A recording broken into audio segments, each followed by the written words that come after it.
guys, welcome back to Didsbury Art Studio.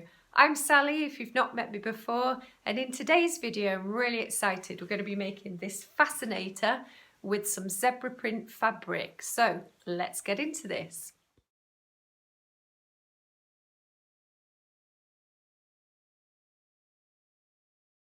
So these are all the leftover straw brims that I've got from hat making, and I'm just deciding on what colour I'm going to use. Okay, I'm going to go with the red straw, and here I'm giving it a steam iron on both sides, and I've turned over 1 centimetre on one side, on both ends of it, on the width, and folded it over and ironed it. And here I'm just showing you that on those folds where I've ironed on both bits of those brims, I've got to sew on the sewing machine. So just to store it for now, I'm just going to curl them up. I'm just showing you that you just diagonally cut the ends of them so they don't fray. And now I've started to experiment, just folding and twisting and manipulating the straw to what I want it to do. And so you can see I'm just pinning it on for now. When I've got a design that I quite like, so you can see that I've been sort of experimenting with where I wanted the straw to go. I've been twisting it, and I quite like some height at the top and then kind of flowing smaller down the side. And I also tried out sort of what side would suit me best on this fascinator. So I'm really happy with the design so far. One of the last things that I'll do before I sew it, a mirror over here, and I'll just try it on and just check that it feels okay. So right now I'm happy with the way that the straw fits. Now I know at the moment it looks quite big. It is a fascinator and it's supposed to be a little bit out there, so so that's it at the moment. So I'm gonna hand stitch.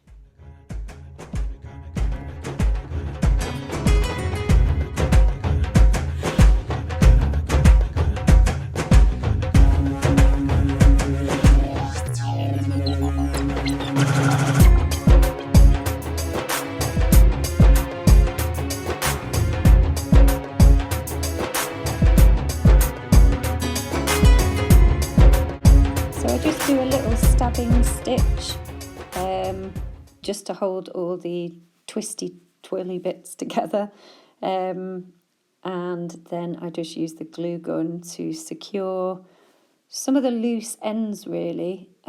Sometimes when you've done the stitching it just needs that added little bit of glue, hot glue, and also to glue down the straw onto the headband as well, just to hold it all together.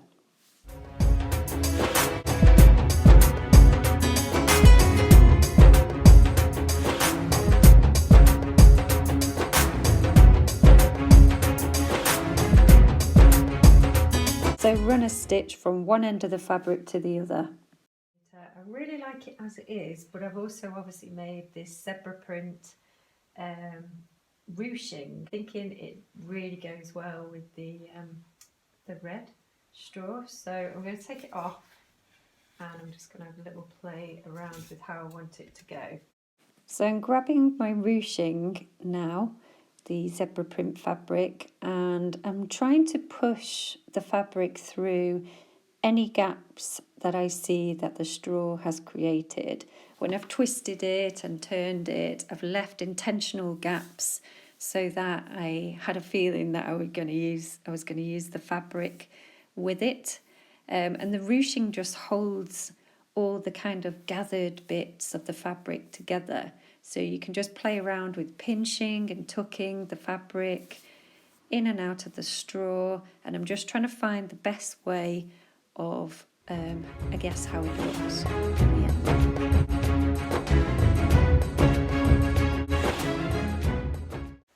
So generally I would now sort of try it on, see whether I like this or not.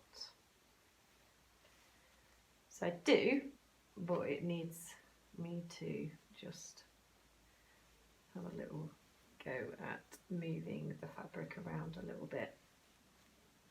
Now I'm going to just hand stitch the fabric down in this little area here, over at the front, just to secure it, and then I think we are finished. Obviously you can decide whether you just want it as the red straw or whether you want it with the fabric as well. So, but I love it with the zebra print fabric, so I'm going to get on with hand stitching this and I'll see you in a minute.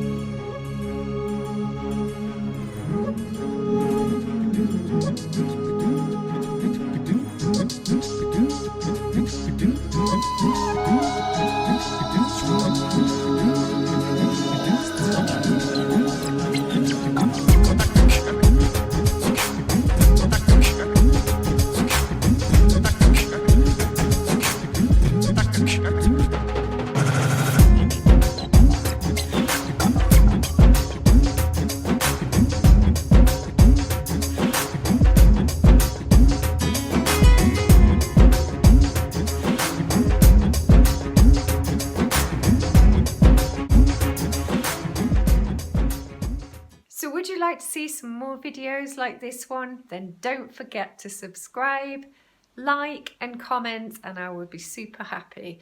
And I will see you next Tuesday, guys, for another video, and I hope you have a good week. And there's my cat. See you next week. Bye bye.